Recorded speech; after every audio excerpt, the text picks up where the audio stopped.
My guest today on It's a Lawyer's Life is Jennifer Young, recently made a tenant at 42 Bedford Row. Welcome, Jennifer. Thank you.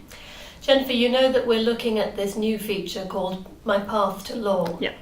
But what stage are you at now? So I very recently become a tenant. So I finished pupillage in October of last year, and am now starting practice.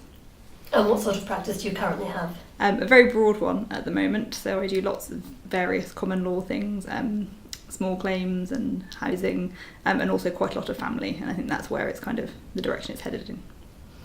In terms of your background and how you got to the law, was your family involved with the law at all? Not at all, no. So were you the first in the family to come into this profession or go to university even? Yes, so I was the first of my immediate family to go to university. I had cousins that had gone, but I was of the generation, the first one that went. And no one had ever really been involved in the law. So. And what drew you to the law in particular?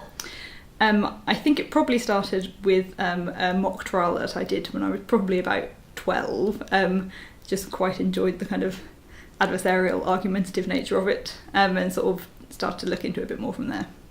And what sort of school did you go to? It was a comprehensive in Lowestoft in Suffolk. That's where I'm from.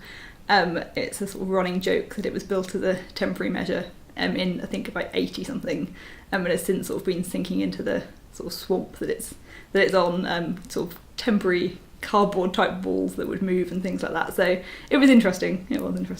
And was it a school that encouraged particular professions, for you to follow a particular profession or not? Probably not. I think law was something that I definitely thought of myself. They weren't discouraging of it, but there was, I think, a limited exposure to that and probably a limited understanding of what that actually entailed and a lack of experience of that. Just as a matter of interest, what did you think being a lawyer meant when you were at school?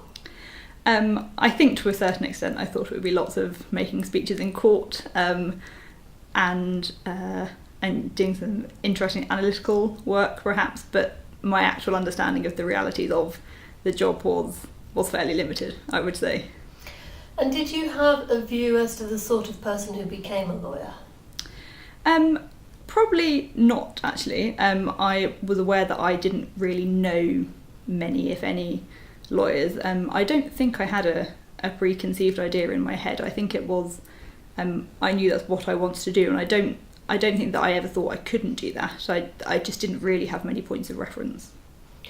You did a law degree, didn't you? Yes, I did. Yeah.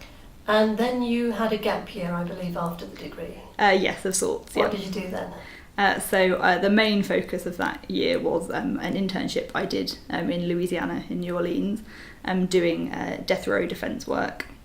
And around that I worked as a tutor and doing a bit of waitressing and paralegaling to fund that internship I did. Just going back to the death row work, I mean, it sounds fascinating. Yes. How did you get into it and what did you actually do? So whilst I was at university, I'd worked with a death penalty committee that they had, and we did work remotely for lawyers based in the south in the US. And the office that I eventually worked for was an office we'd done some work for when I was at university. So I sort of knew of them. And when I was looking for something to do after I graduated, that option presented itself. And they are really very fantastic lawyers who I had the opportunity to work with. So that's how I ended up in that. What I did whilst I was there varied day to day. A lot of it was more sort of administrative work as the intern, but I did get to do some research on the cases, did quite a few visits to the prison to just talk to their clients if they didn't really have anybody else to talk to, and then was actually very fortunate to do a little bit of work on a Supreme Court appeal they did whilst I was there, which was a phenomenal experience and very interesting. I can imagine. And just emotionally, what's it like to do that kind of work knowing that literally a man's life or woman's life is at stake? It is a great responsibility, the work that they do out there. I was again very fortunate to work with some people who were very emotionally invested in what they did and really cared about their clients. And I think it exposed me at that point very early on in my career to how the law could be used to really help people. There is an emotional strain to it. I think I wasn't I was only there for a very short time, and there weren't any upcoming execution dates, anything like that. So I think I wasn't exposed to the harshest realities of it, but there is obviously a very real awareness of what you're doing and the importance of what could go wrong if you don't do it right. And then where did you go from that work?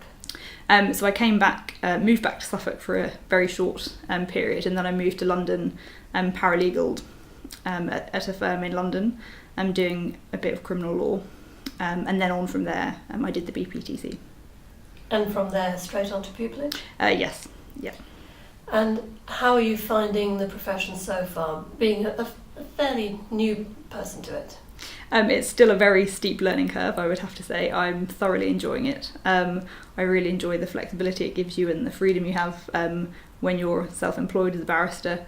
The advocacy is great, so I'm really enjoying it. I'm still very aware that I'm very junior and I'm still learning, but I'm really very much enjoying it. Thank you very much, Jennifer. Thank you.